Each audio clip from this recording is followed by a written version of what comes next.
அன்பான கிறிஸ்துவின் சகோதர சகோதரிகளே, இன்றைக்கு நம்ம தியானிக்க போகக்கூடிய புனிதர் கத்தோலிக்க திருச்சபை வரலாற்றிலேயே மிகப்பெரிய இறையியல் அறிஞர்களில் ஒருவராக விளங்கக்கூடியவர் தான். உலகம் முழுவதும் கோடிக்கணக்கான மக்களுடைய ஆன்மீக வாழ்க்கையையே அவர் மாற்றியிருக்கிறார். அவர் எழுதிய நூல்கள் இன்றைக்கும் சரி, குருக்கள், ஆயர்கள், இறையியல் மாணவர்கள் மற்றும் விசுவாசிகளுக்கு ஒரு வழிகாட்டியாக இருக்கு. அவர் யார் தெரியுமா? அவர்தான் புனித அகுஸ்தினார். ஆனால் அவர் பிறந்த போதே புனிதராக இருந்தாரான்னு கேட்டீங்கன்னா இல்ல. சரிங்களா? இளமையிலேயே அவர் உலக இன்பங்கள்ல தான் மூழ்கி வாழ்ந்துட்டு இருந்தாரு. பல தவறான பாதைகள்ல நடந்தாரு. உண்மையை தேடி பல தத்துவங்களுக்கு பின்னால் அலைஞ்சிட்டே இருந்தாரு. ஆனா அவருடைய உள்ளம் மட்டும் அமைதி அடையவே இல்லை. அவருடைய வாழ்க்கை நமக்கு ஒரு முக்கியமான உண்மையை கற்றுத்தருதுன்னு நம்ம சொல்லலாம். இறைவனை விட்டு விலகிய மனிதன் எவ்வளவு அறிவாளியாக இருந்தாலும், எவ்வளவு செல்வந்தனாக இருந்தாலும், எவ்வளவு புகழ் பெற்றவனாக இருந்தாலும் அவனுடைய இதயம் மட்டும் அமைதியடையாது.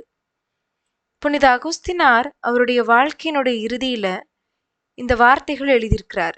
அது இன்றைக்கு வரைக்கும் ஒழிச்சு கொண்டே இருக்குன்னு சொல்லலாம்.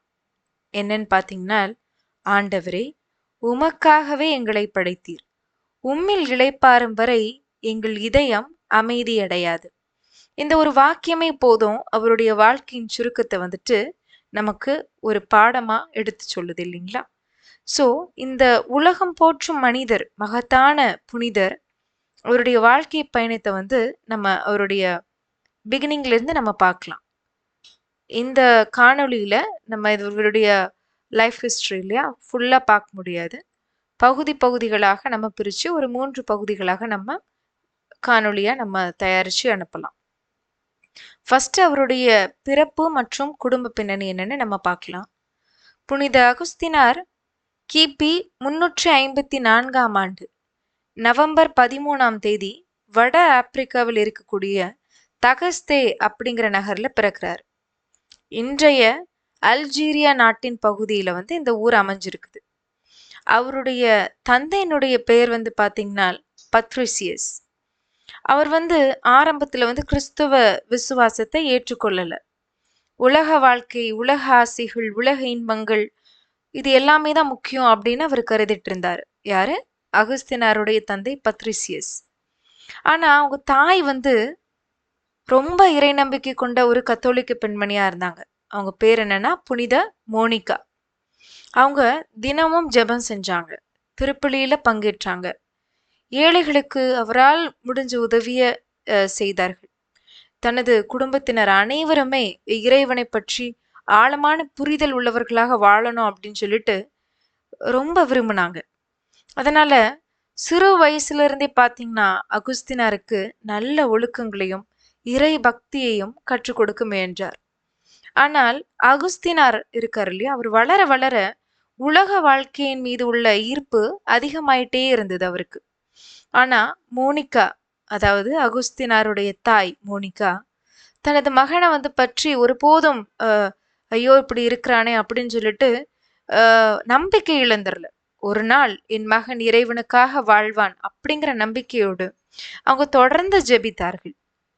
அந்த ஜெபந்தான் பின்னால உலக வரலாற்றை மாற்றப் போகிறது என்பதை அப்ப யாருமே அறிஞ்சிருக்க மாட்டாங்க இல்லையா? இதைத்தான் நம்ம பார்க்கிறோம். சிசிசி 2013, அதாவது the catechism of the Catholic Church இல்லைங்களா? அதுல என்ன சொல்லியிருக்குதுன்னா, ஒவ்வொரு கிறிஸ்தவரும் புனித வாழ்விற்கு அழைக்கப்பட்டவர் அப்படின்னு சொல்லி நம்ம தொடக்கத்திலே பார்த்தோம். அகுஸ்தினார் பிறக்கும் போதே அவர் ஒரு புனிதர் இல்லை. அவருடைய இளமை பருவத்திலேயுமே நிறைய தவறான பாதைகள்ல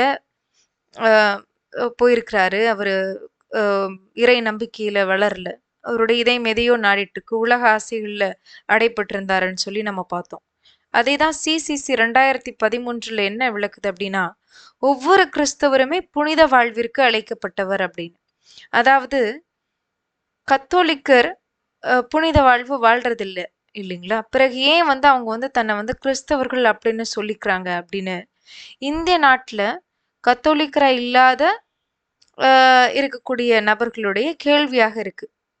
இதற்கு நம்ம பதில் தெரிஞ்சுக்கணும்னா நம்ம முதல்ல என்ன புரிஞ்சுக்க வேண்டும் என்றால், கத்தோலிக்க திருச்சபையின் புனிதம் என்று அழைப்பதன் பொருள் என்ன அப்படின்னு நம்ம தெரிஞ்சுக்கணும். தூய என்று பொருள்படும். புனிதம்னா என்னன்னா தூய. தூய அப்படிங்கிற சொல் இங்க எதை குறிக்கிறது அப்படிங்கிறத பார்த்தோம்னா, தூய்மையை குறித்து சொல்லப்படுகிறது இல்லையா? அப்போ தூய்மைனா இங்க என்னத குறிக்குது அப்படின்னா, தூய்மையான நம்பிக்கை.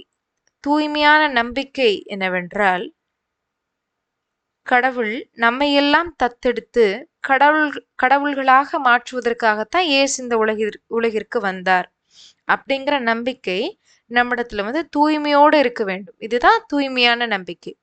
அப்ப தூய்மையற்ற நம்பிக்கை அப்படின்னா இதுக்கு ஆப்போசிட் இல்லையா? அதாவது இயேசு சொன்ன இந்த செய்தி, அதாவது என்ன செய்தினா, நம்மையும் கடவுள்களாக மாற்றப் போகிறார், இந்த செய்தியையும் நம்புவாங்க. அதோட சேர்த்து மற்ற நம்பிக்கைன்னா என்னன்னா, மார்க் 7:7 கூறப்படுகிறது போல, மனித சட்டங்களையும் கோட்பாடுகளாக நம்புகிறார்கள். இவர்களது நம்பிக்கைதான் தூய்மையற்ற நம்பிக்கை. ரெண்டையுமே நம்புவாங்க. சில பேரு அந்த ஃபர்ஸ்ட் ஒன்ன நம்பாம, ரெண்டாவது அந்த மனித மரபுகள், மனித சட்டங்களை மட்டும் கோட்பாடுகளாக நம்புவாங்க. இதுதான் தூய்மையற்ற நம்பிக்கை அப்படின்னு பார்க்கிறோம். இப்போ இந்த தூய்மையான நம்பிக்கையோட அகுஸ்தினார் வர்றதுக்கு அவர் என்னென்ன கஷ்டங்களை அனுபவிச்சார் இல்லையா? ஸோ அதெல்லாம் நம்ம இந்த காணொளியில பார்க்கலாம். இப்போ பகுதி 3ஆக அவருடைய கல்வி, அறிவுத்திறன் மற்றும் அவருடைய உலக இன்பங்களின் கவர்ச்சி, அதை பற்றி நம்ம கொஞ்சம் விரிவா பார்க்கலாம். அகுஸ்தினார் ரொம்ப புத்திசாலியான ஒரு மாணவராக இருந்தார். அவருக்கு எஜுகேஷன், கல்வி இருக்கு இல்லையா, அதுல ரொம்ப ஆர்வம் இருந்துச்சு. முதல்ல தகஸ்தேயில் இருக்கக்கூடிய மடௌரா நகரில் அவர் கல்வி கற்கிறாரு. அதன் பிறகு உயர் கல்விக்காக கார்த்தேஜ் அப்படிங்கிற நகருக்கு போறாரு. அந்த காலத்துல கார்த்தேஜ் கல்வி மற்றும் கலாச்சாரத்தின் முக்கியமான ஒரு மையமாக விளங்கியிருக்குது. அவர் அந்த பல்கலைக்கழகத்துல, கார்த்தேஜ் அப்படிங்கிற பல்கலைக்கழகத்துல இலக்கியம், பேச்சுக்கலை, தத்துவம் மற்றும் சட்டம் இல்லையா, எல்லாமே ஆல்ரவுண்டரா இருந்திருக்கிறாரு படிப்புல. அவருடைய ஒரு பெஸ்ட் பாயிண்ட் என்னன்னு பார்த்தீங்கன்னா, அவருடைய பேச்சு திறன் ரொம்ப எல்லாருமே கவரக்கூடியதாக இருந்திருக்குது. ஆனால் அறிவு வளர்ந்த அளவுக்கு இல்லையா, அவருடைய இறை நம்பிக்கையில அவ்வளவா வளர்ச்சி இல்லை, முதிர்ச்சி இல்லை. அப்ப என்ன பண்றாங்க அவருடைய நண்பர்கள், தவறான நண்பர்கள், அவரை உலக இன்பங்களின் பக்கம் இழுத்து செல்றாங்க. உலக இன்பங்கள்னு சொல்லும்போது புகழ், பணம், இன்ப வாழ்க்கை, இது எல்லாமே அவரை ஈர்க்குது. இது எல்லாமே அவருடைய இளமையின் உணர்ச்சிகளுக்கு அவரை அடிமையாக்கி இறைவனை விட்டு விலகி தூரமா போகிறதுக்கு வழிவகை செய்து. பின்னர் தான் அவர் தனது கன்ஃபெஷன்ஸ் அப்படிங்கிற நூல்ல தன்னுடைய வாழ்க்கையை நினைச்சு ரொம்ப மிகவும் மனம் வருந்தி அவர் எழுதுறாரு.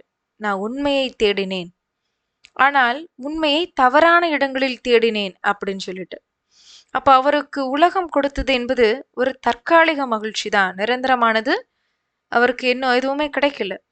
அந்த வெறுமை, அந்த வாய்டு இனிமே அவருக்கு நிரம்பாம இருக்குது அப்படின்னு சொல்லி அவருடைய புத்தகத்துல கன்ஃபெஷன்ஸ் அப்படிங்கிற நூல்ல அவர் எழுதுறாரு.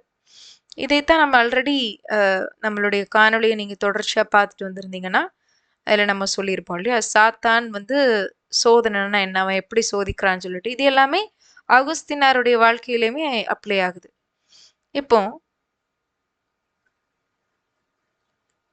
சாத்தான் யாரை சோதிப்பான் அப்படின்னு பார்த்தோம்னா, கடவுள்கிட்ட யாரெல்லாம் அதிகமா அன்பு வச்சிருக்கிறாங்களோ அவங்கள எல்லாத்தையுமே சோதிப்பான்.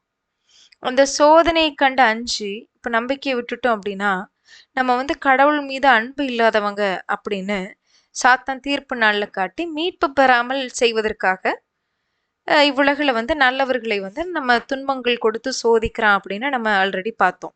அதே அடிப்படையில பார்க்கும் பொழுது